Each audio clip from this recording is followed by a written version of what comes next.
အားလုံးပဲမင်္ဂလာပါဒီနေ့ vlog လေးကတော့မန်လေးမျိုးကရှေးအောင်သမိုင်းဝင်စူတောင်းပြဖျားတဆူဖြစ်တဲ့မဟာလောကယန်နေအောင်တော်မူဖျားကိုတွားရောက်လေ့လာလက်ပတ်ခဲ့တဲ့ vlog လေးပဲဖြစ်ပါတယ်အောင်တော်မူဖျားရဲ့ဒီနေရာကတော့မန်လေးတိုင်းဒေသကြီးချမ်းရင်တာဆန်မြို့နယ်ပြည်ကြီးမြတ်မှန်ရက်ကွယ်29လမ်းနဲ့63လမ်းကြားတွင်တည်ရှိပါတယ်အောင်တော်မူဖျားဟာရှေးအောင်သမိုင်းဝင်ဖျားတဆူလည်းဖြစ်ပါတယ်မြန်မာတက္ကရာ1244ခုနှစ်ကုန်းမောင်ခေဒီဘောဘီရင်နဲ့စူဖီယာလမင်းသမီးတို့ကတည်ထားကိုခဲ့ကြခြင်းဖြစ်ပါတယ်။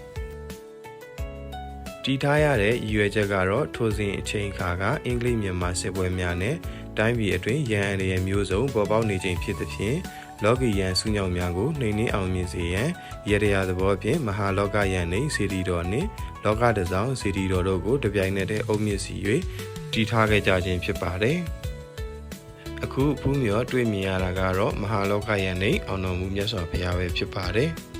။အောင်တော်မူမြတ်စွာဘုရားဟာဆိုရင်မန်လေးမြို့မှာပဲရှိတဲ့မဟာမြတ်မုနီရုပ်ရှင်တော်မြတ်ကြီးကဲ့သို့ပင်နနဲ့အာယုံတက်ချိန်တိုင်းမျက်နာတော်တစ်ဝတ်ပြုပူဇော်ပွဲကိုပုံမှန်ပြုလုပ်ပေးရတဲ့ဘုရားတဆူဖြစ်ပါတယ်။အမျိုးသားတွေဆိုရင်အောင်တော်မူမြတ်စွာဘုရားကိုကိုယ်တိုင်ကိုယ်ကြရွှေဆိုင်ကတ်လူပူဇော်လို့ရပါတယ်။ဒါကတော့ယဟန်တန်ကအမျိုးသားအမျိုးသမီးတွေဖျားဝဲပြုပဋ္ဌာန်းပူဇော်နေကြရပဲဖြစ်ပါတယ်။အောင်တော်မူဖျားကိုဘယ်ချိန်ပဲရောက်ဖျားဘူးဧည့်သည်တွေနဲ့အမြဲမပြတ်စီကားနေတာကိုတွေ့မြင်ရမှာဖြစ်ပါတယ်။ဆက်လက်ပြီးတော့မှဒီဘောမင်တရားကြီးနဲ့မိဖုရားကောင်ကြီးစူဖျားလက်တို့တည်ထားကိုခဲ့တဲ့စီရီတော်ကိုကျွန်တော်နဲ့အတူတူ live ပါကြည့်ရှုအားပေးကြပါအောင်ခင်ဗျာ။အမည်တော်နဲ့ပတ်သက်၍ပွဲတော်မှာမဟာလောကယန်နှင့်လောက၏ယံအပေါင်းကိုနှိမ်နှင်းအောင်မြင်စေသောဖျားဖြစ်တော်လဲမန်လီမြို့ခံများကမူယံအပေါင်းကိုအောင်မြင်သည်ဆိုသည့်အတိတ်ပဲဖြင့်အောင်တော်မူဖျားဟုသာအတူကောက်အရက်ခေါ်ဆိုခဲ့ကြပါတယ်ဖျားဒီရှိရာရက်ွက်ကိုလည်းဖျား၏ပွဲတော်ကိုအစွဲပြု၍အောင်တော်မူရက်ွက်ဟုခေါ်ဝေါ်ကြပါတယ်ကြီးမားလာတဲ့မဟာဗောဓိညောင်မင်းကြီးပဲဖြစ်ပါတယ်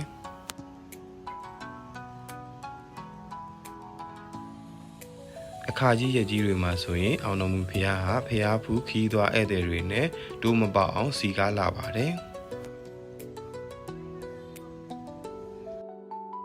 ဒါကတော့ဖုံးတပါမြင့်စေတီတော်နဲ့ကြိုပြေနံပြေစေတီတော်ပဲဖြစ်ပါတယ်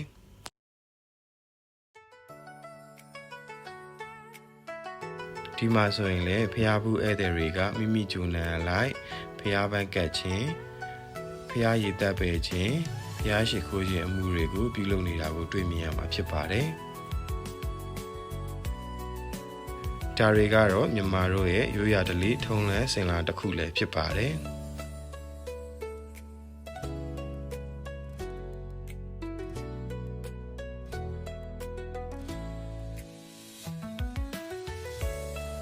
ဆက်လက်ပြီးတော့မှဖျားပရုံထဲမှာရှိတဲ့သာသနိကအဆောက်အအုံတွေကိုလေ့လာကြည့်ကြရအောင်။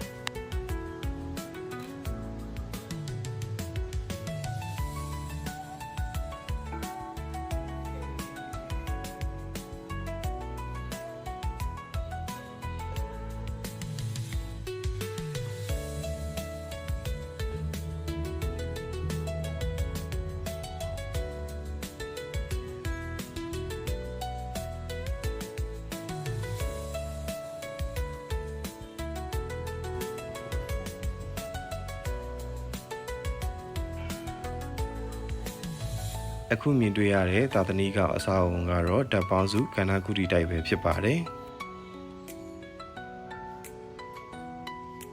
အခက်အခဲများကင်းဝေးစေရန်နဲ့အလုပ်အကိုင်အဆင်ပြေအောင်မြင်စေရန်အတွက်လာရောက်ဖူးမြော်သူများဟာတပြေခက်များအောင်ပန်းများကိုဖျားရှင်ကတ်လူခြင်းအောင်တော်မူပွဲတော်ကိုအာယုံပြု၍အောင်စုယူဆူတောင်းခြင်းစေတီတော်ကြီးကိုလက်ရရည်လှည့်လည်၍ပရိစိတ်အဋ္ဌံဝင်ခြင်းများပြုလုပ်လေ့ရှိကြပါတယ်။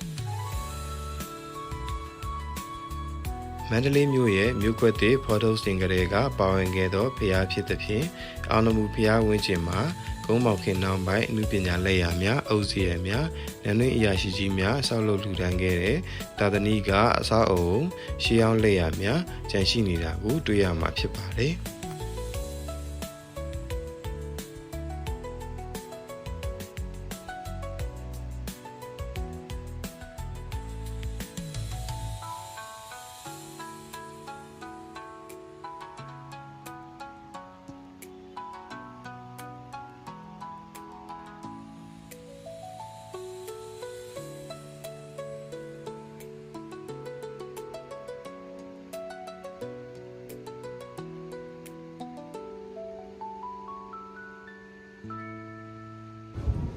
ဒါကတော့တီဘောမင်းတရားကြီးနဲ့မိဖုရားခေါင်ကြီးစုဖျားလက်တို့တည်ထားဖို့ခဲ့တဲ့စေတီတော်ပဲဖြစ်ပါတယ်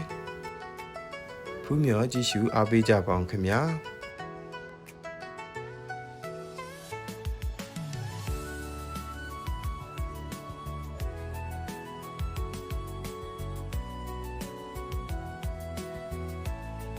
ဒါတွေကတော့ရေတံဘူးတွေကိုစေတီပုံစံပြုလုပ်ပြီးတော့မှလူရန်ထားတဲ့ရေစေတီအလူတော်တွေပဲဖြစ်ပါတယ်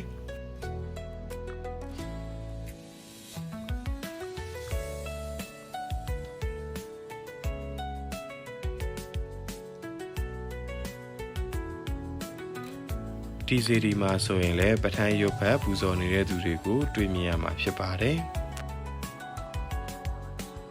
တငယ်ချင်းမိတ်ဆွေတို့တွေ့မြင်ရတဲ့အတိုင်းပဲဇေဒီတော်ကအရန်ကူမှတက်ပဲကြီးညိုစရာကောင်းလာပါတယ်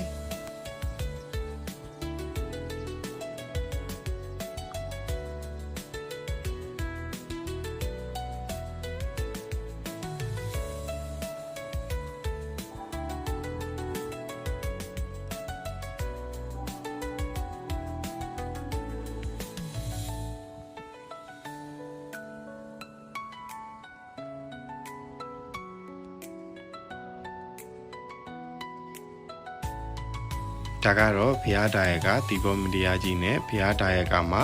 မိဖုရားခေါင်ကြီးစုဘုရားလက်တို့ရဲ့ပုံတူပကြီးကားပဲဖြစ်ပါတယ်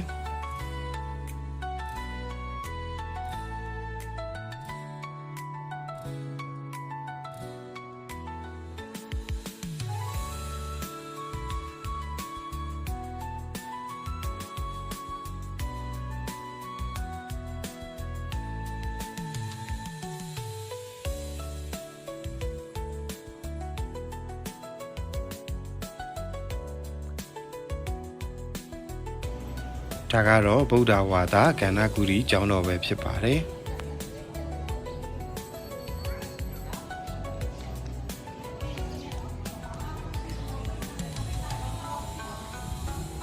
ဒီထဲမှာဆိုရင်လည်းဒေတာနဲ့ထူစစ်ထားတဲ့ဇေယသိဋ္ဌိလာဘမုနီမြတ်စွာဘုရားကိုဖူးမြင်နိုင်မှာပဲဖြစ်ပါတယ်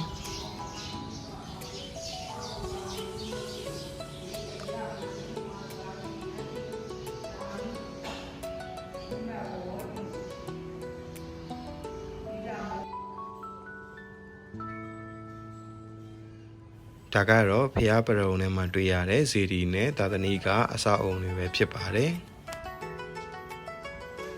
မန္တလေးမြို့သူမြို့သားတွေအတွက်အရေးကြီးသောကိစ္စများဥပမာ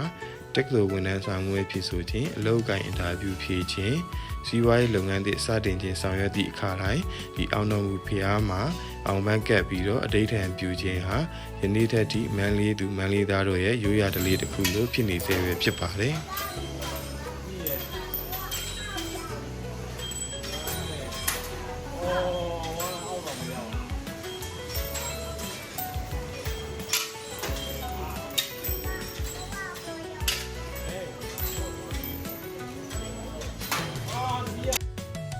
ဒါကတော့အောင်တော်မူဖျားရှိမှမြင်တွေ့ရတဲ့မြင်ကွင်းပဲဖြစ်ပါတယ်ဖျားပန်းရောင်းတဲ့ဆိုင်တွေနိဗ္ဗာန်ကုံရောင်းတဲ့ဆိုင်တွေ